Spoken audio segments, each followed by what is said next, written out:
सिलकांत नामक एक राज्य था। उसमें उदारचरित नाम का एक ब्राह्मण रहता था।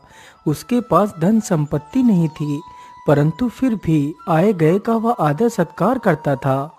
अरे भाग्यवान, मुझे बहुत जोर की भूख लगी है, जल्दी से भोजन लेकर आओ।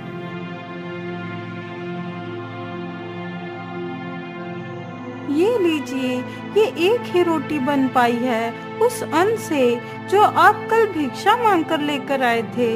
अब हमारे पास अन्न भी नहीं बचा है। तुम चिंता मत करो, मैं कल भिक्षा मांगकर अन्न ले आऊंगा। भिक्षाम देहि, भिक्षाम देहि। अरे, मुझे लगता है कोई अपने घर भिक्षा लेने आया है।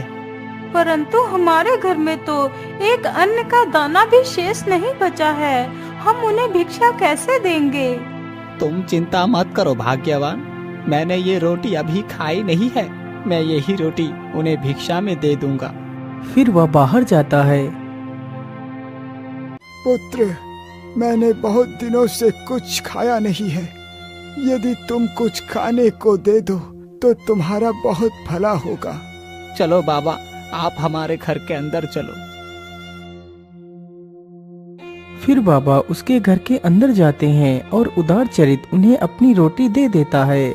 फिर बाबा उस भोजन को खा लेते हैं। उदारचरित, मैं तुमसे बहुत प्रसन्न हूँ, इसीलिए मैं तुम्हें एक जादुई घड़ा दे रहा हूँ। फिर बाबा अपने जादू से एक जादुई घड़ा प्रकट करते हैं। उदारचरित, ये एक जादुई घड़ा है जिसका पानी कभी भी खत्म नहीं होगा, परंतु इस घड़े का पानी तुम परोपकार के लिए ही प्रयोग कर सकते हो। यदि तुमने इसे अपने लालच के लिए प्रयोग किया तो ये टूट जाएगा।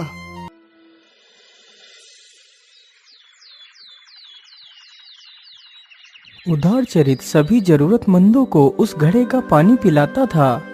धीरे धीरे यह बात पूरे राज्य में फैल गई कि उदारचरित के पास एक जादुई घड़ा है। एक दिन गांव का एक व्यक्ति उसको कहता है, सुनो उदारचरित, ये घड़ा तुम्हारे लिए व्यर्थ है। तुम्हें इससे कोई लाभ नहीं हो रहा है। 50 रुपए लेकर ये घड़ा मुझे दे दो, मैं इससे जल बेचकर धन कमाऊंगा। नहीं महेश, मैं ये किसी को नहीं दूंगा, चाहे इसमें मेरा कोई लाभ हो या ना हो। उदारचरित के मुख से ऐसी बात सुनकर महेश वहां से चला जाता है।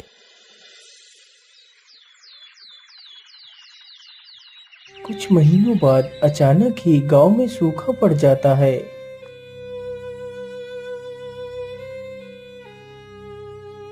महाराज, ब्राह्मण उदारचरित के पास एक जादुई घड़ा है जिसमें कभी भी जल खत्म नहीं होता है।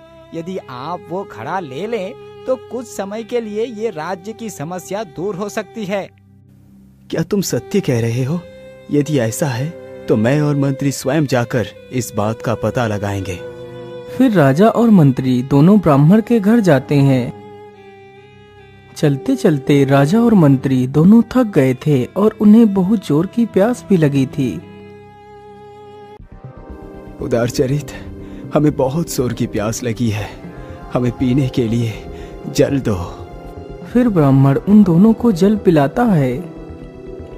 मांगो ब्रह्मदेव, तुम्हें इस जल का क्या मोल चाहिए? नहीं महाराज, मुझे पानी का मोल नहीं चाहिए। उदारचरित, मैं तुमसे बहुत प्रसन्न हूँ, मैं तुम्हें इनाम देना चाहता हूँ। सुना है तुम लोगों को पानी मुफ्त में पिलाकर उनकी जान बचा रहे हो। ये तो मेरा धर्म है, इससे इनाम लेने की बात कहाँ से आ गई? मैं कुछ नहीं लूंगा। ठीक है, तुम्हारी मर्जी, परंतु तुम कल राज्यसभा में पेश हो जाना। मुझे कुछ तुमसे संबंधित सूचनाओं को ऐलान करना है।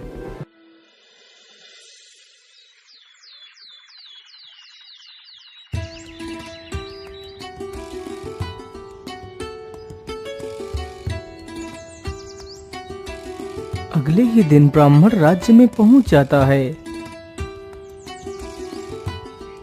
उदारचरित, आज से तुम हमारे राज्य के जल प्रबंधक हो।